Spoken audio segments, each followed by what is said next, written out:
យប់ងងឹតខ្ញុំដើរតែម្នាក់ឯងបេះដូងពោពេញ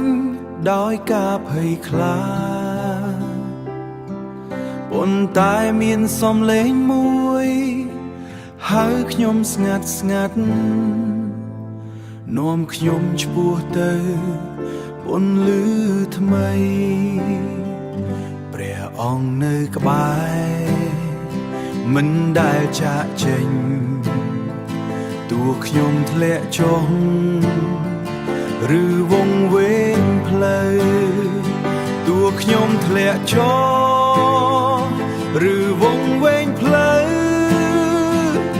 ព្រះយេស៊ូវពន្លឺនៃជីវិតខ្ញុំ